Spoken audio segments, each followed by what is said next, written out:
Soap நுரையுடன் batting ஆட வந்த Kapil தேவுக்கு cricket மைதானத்தில் காத்திருந்த அதிர்ச்சி. 1983 சரியா ஜூன் 18ஆம் தேதி India vs Zimbabwe world cup group stage match இங்கிலாந்துல நடந்தது. இந்த மேட்சை ஒரு சில காரணங்களுக்காக பிபிசி லைவ் டெலிகாஸ்ட் பண்ணல. டாஸ் வின் பண்ண இந்தியா பேட்டிங் ஆடுறதா சூஸ் பண்ணிருந்தாங்க. இது 50 ஓவர் மேட்ச் கிடையாதுங்க, 60 ஓவர் மேட்ச். இந்தியாவோட ஓபனர்ஸ் கவாஸ்கரும் ஸ்ரீகாந்தும் பேட்டிங் ஆடுறதுக்காக ஃபீல்டுக்குள்ள போனாங்க. அந்த டைம்ல தான் பாத்ரூம்க்கு குளிக்கிறதுக்கு கபில் தேவ் அவர்கள் போனாருங்க. சரியா 2 நிமிஷத்துக்கு ஒரு பேட்ஸ்மேன் அவுட் ஆயிட்டு இருந்தாங்க.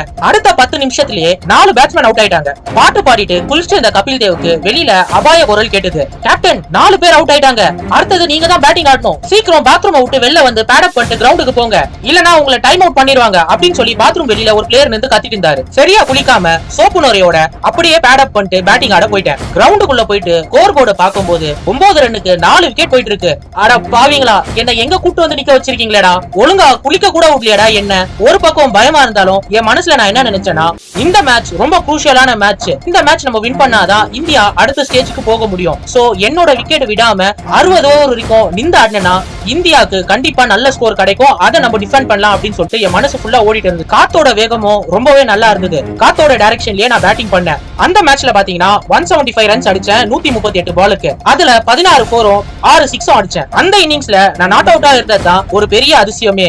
100 ரன் அடிக்கிறதுக்கு முன்னாடியே என்ன அவுட் பண்ணிருப்பாங்க. என்னோட கேட்ச் விட்டதுனால எனக்கு 175 ரன்ஸ் அடிக்கிறதுக்கு ஆப்பர்ச்சுனிட்டி கிடைச்சது.